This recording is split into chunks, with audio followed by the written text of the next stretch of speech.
мы, взрослые, несем огромную ответственность за наших детей, за их будущее. Стараемся, чтобы их жизнь была яркой, успешной и счастливой. Каждый ребенок должен знать, какие права он имеет и в семье, и в школе, и на улице. Иначе о какой защите соблюдения прав детей можно говорить, если они сами не имеют о своих правах никакого понятия? Чтобы их детство было радостным и беспечным, мы, взрослые, должны подсказать, объяснить, предостеречь от тех опасностей, которые таит в себе жизнь. Дорогие телезрители, сегодня у нас в гостях психолог Тамара Хадуева. Мы рады приветствовать вас в нашей студии. Тамара, скажите, пожалуйста, кто должен рассказать ребенку о его правах? Вопрос, конечно, интересный. Если мы так в идеале представим, да, в идеальной форме, что, конечно, нереально, наверное, это должны были бы, может быть, родители сделать. Так, вскользь рассказать о конвенциях о правах ребенка, рассказать о том, какие права есть согласно Конституции Российской Федерации. Но, конечно, в реальности этим занимается и, наверное, и должна заниматься школа все-таки. Я думаю, что овладевая какими-то учебными предметами, знакомясь с окружающим миром, социализируясь в рамках школы. И школа может донести, очень хорошо донести в рамках многих предметов, что такие права, и посвятить даже отдельные какие-то темы классных собраний данному вопросу. И познакомить ребенка, познакомить его с Конституцией Российской Федерации, где целая отдельная глава о правах ребенка с момента рождения до его совершеннолетия. В последнее время очень часто в СМИ извещают об очередном факте нарушения прав ребенка в семье или в образовательном учреждении. Причина не в отсутствии законов, а не в достаточном использовании правовой базы. Многим взрослым трудно понять, что ребенок имеет равное с ними право. Любой человек должен знать, уважать и не нарушать права других людей, пусть даже и детей. Эта женщина пожелала остаться неизвестной, но она пришла просить о помощи в аппарату полномочного по правам ребенка.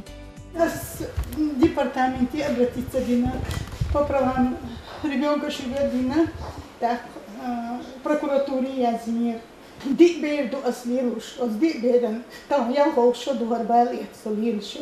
Это удалочки пар он это и выплачи это опекунский хаусатух,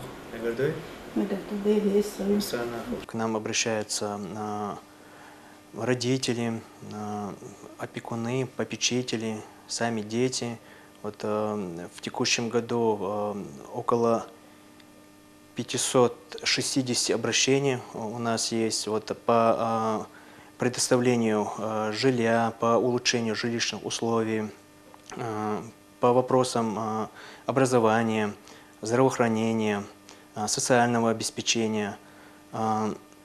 Мы стараемся нашим заявителям помогать по мере нашей возможности. Чингисан, ты знаешь, что защищаются ваши права? Да, я знаю. Я знаю, что нам предоставляется бесплатная учеба и медицинская помощь. А ты знаешь, что есть такая горячая линия, что вы можете позвонить, когда у вас возникают какие-либо проблемы? Да, я об этом слышал. Что ты слышал? Я слышал, что если у нас есть какие-то проблемы, мы можем им позвонить, и они приедут к нам на помощь и решат все мои проблемы. Да. В последнее время телефоны доверия становятся все более распространенным явлением. Особое место среди них занимает детский телефон доверия, куда могут обращаться как дети, так и взрослые.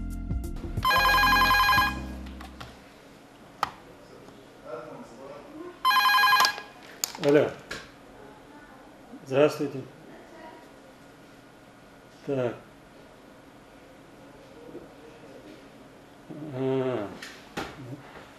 Как тебя зовут? Адам, сколько тебе лет? 10 лет? Что у тебя случилось, расскажи. Учитель поругал? Может, ты что-то не так сделал? Ну, это же нехорошо. Так нельзя поступать. Значит, ты хорошо учишься, да? Но поведение у тебя плохое, значит. Адам, ты не волнуйся, мы позвоним твоей учительнице, и если что, мы тебе поможем, хорошо? У нас есть телефон доверия.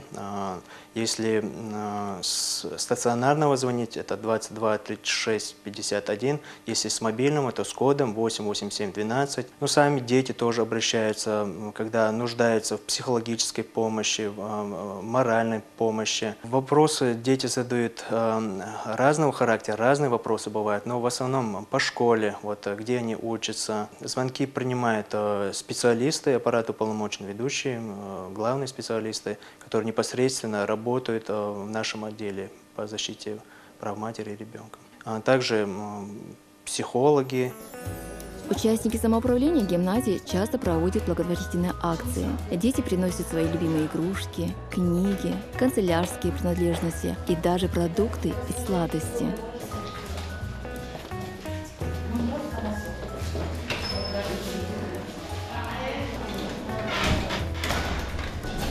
Я вот фломастер принес что-нибудь подарить. А ты что хочешь подарить? Я хочу свою любимую игрушку подарить.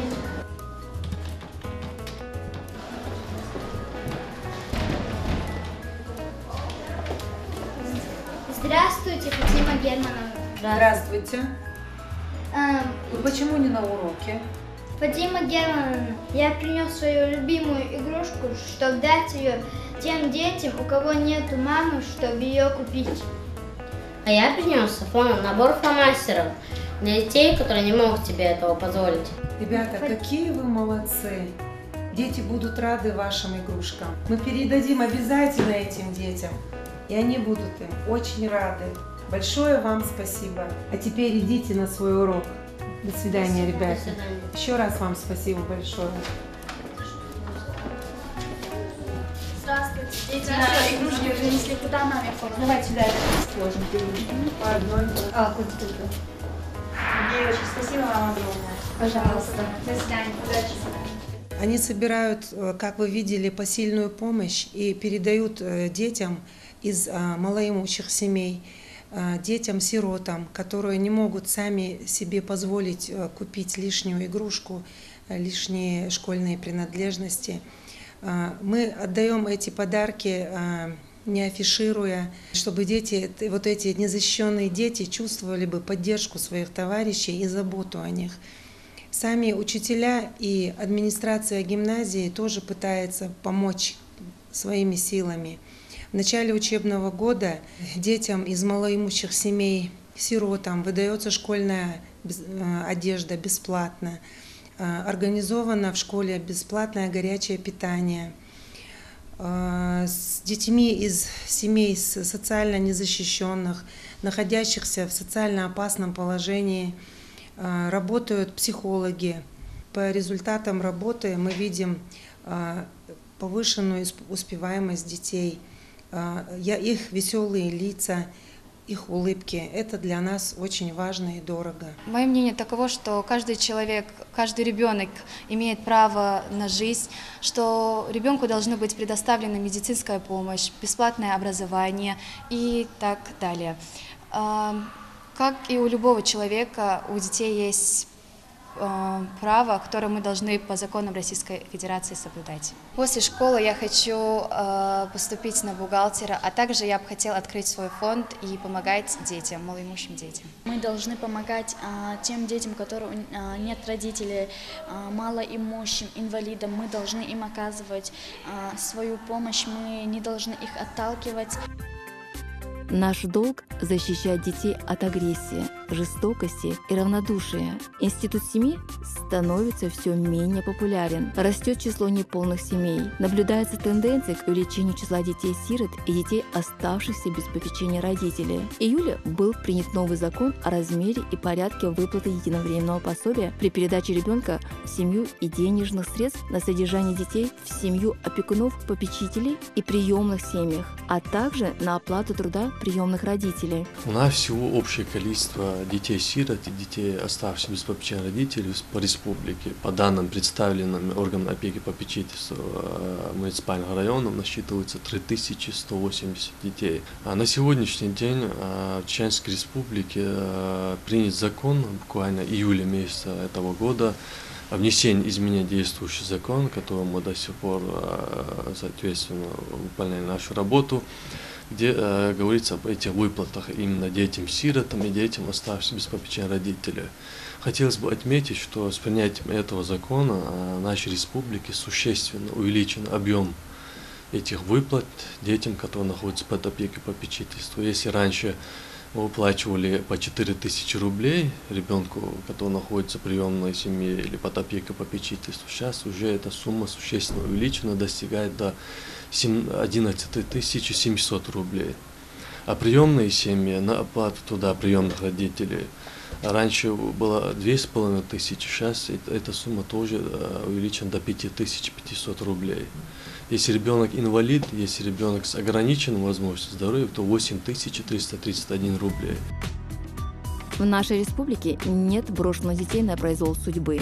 Это с восхищением подчеркивал уполномоченный по правам ребенка при президенте страны Павел Астахов. Однако случаи лишения родительских прав присутствуют, но у нас они единичные. Инициативы органа опеки и попечительства в нашей республике единичный случай лишения прав родителей, но и тоже бывает, когда родители не занимаются своими детьми, злоупотребляют своими правами, ведут антиобщественный, антисоциальный образ жизни, то таких родителей, конечно, целесообразно лишить родительских прав. Но это не значит, что если дети остаются без родителей, если их родители лишены родительских прав, то они принимаются в семьи родственников и воспитываются как собственные дети. В этом смысле у нас, как в других регионах, не определяют детей в детские дома. Для любого члена семьи развод – это большой стресс, который тяжелее всего переживает именно ребенок. Самое страшное – это то, что взрослые в ссорах забывают о своих детях, которым в этот момент еще труднее, чем родителям. Чаще всего права детей нарушаются, когда между родителями разлад. Как помочь ребенку пережить этот стресс? И если, конечно, один родитель преобладает над другим и пытается выразить, угнетать или какое-то насилие по отношению к другому, то, соответственно, у ребенка закладывается очень нехорошее чувство, чувство вины. Иногда бывает, во всем виноват я. Я такой плохой, нехороший, поэтому у мамы с папой все ненормально. Но здесь можно перечислить много других причин. Но в любом случае родители всегда должны понимать, дети родителей не выбирают. Естественно. Им достался такой папа и такая мама. И поэтому они должны уважать право этого ребенка любить, понимать и признавать каждого из родителей, и папу, и маму. Как бы жизнь ни сложилась, какие бы взаимоотношения ни сложились между родителями, даже если они окончательно решились разойтись, они должны всегда сохранять единую политику в отношении воспитания ребенка, отношению к нему. Если вы хотите вырастить достойного сына, достойную дочку, без чувства вины, который очень чувствует себя уверенно в этой жизни, может решать проблемы, которые перед всеми нами жизнь ставит, то покажите ему достойный способ выхода из ситуации, когда в семье начинается разлад, непонимание, и покажите свое уважение, чтобы он никак не поменял отношение к другому родителю, вне зависимости, с кем остался ребенок. К сожалению, в последнее время мы часто слышим о несоблюдении прав несовершеннолетних, но почему-то об их защите начинают вспоминать только после очередного громкого дела. Психологическая помощь является одной из важнейших частей работы с трудными подростками. Актуальность ее заключается в том, что с каждым годом отмечается рост детской преступности. Если говорить о преступлениях, Совершено 34 преступления, зарегистрировано на территории республики. Из них 32 преступления, это преступления, предусмотренные статьей 158 Уголовного кодекса Российской Федерации, то есть кража чужого имущества, кража денег, кража продуктов питания из магазина, кража телефонов. Если сравнивать по аналогичным периодам прошлого года, то значит больше, потому что в прошлом году было зарегистрировано за 10 месяцев текущего года 26 преступлений, в этом году 34 преступления. Если говорить о общероссийской статистике, то в других субъектах Российской Федерации совершается намного больше преступлений, тяжких и особо тяжких преступлений, там и убийства. Значит, по сравнению с другими субъектами у нас цифра очень маленькая. Я бы хотел обратиться к родителям, чтобы они проконтролировали своих детей, чем они занимаются, пока не поздно. Первым шагом на пути к тому, чтобы помочь трудному подростку справиться с ситуацией, является понимание того, с чем ему приходится сталкиваться. Прежде чем вы начнете расследование, постарайтесь выйти на честный разговор со своим ребенком. Если ребенок с готовностью откликнется, вам придется начать составлять у себя в голове общую мозаику. Правда ли, что трудные подростки – это дети, чьи права были ущемлены? Ребенок воспитывается вне семьи. Ну, вот так сложилась ситуация. Это право ребенка воспитываться в семье, и это право как бы нарушено. Может быть, это связано с каким-то антисоциальным поведением родителей, его забрали из семьи. И, естественно, это сказывается на ребенке. Какие бы идеальные условия в новой искусственной среде ему не создали, или в новой опекунской семье, воспитание в семье очень много значит для ребенка. Когда мы говорим «внимание», это не так, что мы ему покупаем все, что он хочет, но при этом мы не находимся в каком-то эмоциональном контакте с ребенком. У меня будут очень простые рекомендации, потому что если у вас уже связь с ребенком потеряна, завоевать его доверие, я знаю, это будет очень долгий, сложный процесс. И строить этот процесс сейчас дважды, трижды, может 10 раз будет сложнее, чем много лет назад, когда он еще был маленький, когда он еще лежал в колыбели. Но есть надежда? Ну, надежда есть, но просто надо набраться терпения. А если вы не можете справиться, вы чувствуете, что вам трудно, то не стыдитесь, пожалуйста, обращайтесь к психологам. Спасибо вам за продуктивную беседу и за ваши рекомендации. А я напоминаю, что на студии был психолог Тамара Хадуева. Уважаемые телезрители, благодарим вас за то, что все это время были с нами. Дети должны знать о своих правах. Это способствует становлению личности. Ребенок должен хорошо понимать, что окружающие тоже имеют права, которые нельзя нарушать. Нельзя обходить вниманием и их обязанности. Это помогает им стать ответственными людьми. Уважение в семье – одно из главных условий воспитания. Родители, стремящиеся подавлять волю детей, даже из самых лучших побуждений, добьются только внешнего повиновения.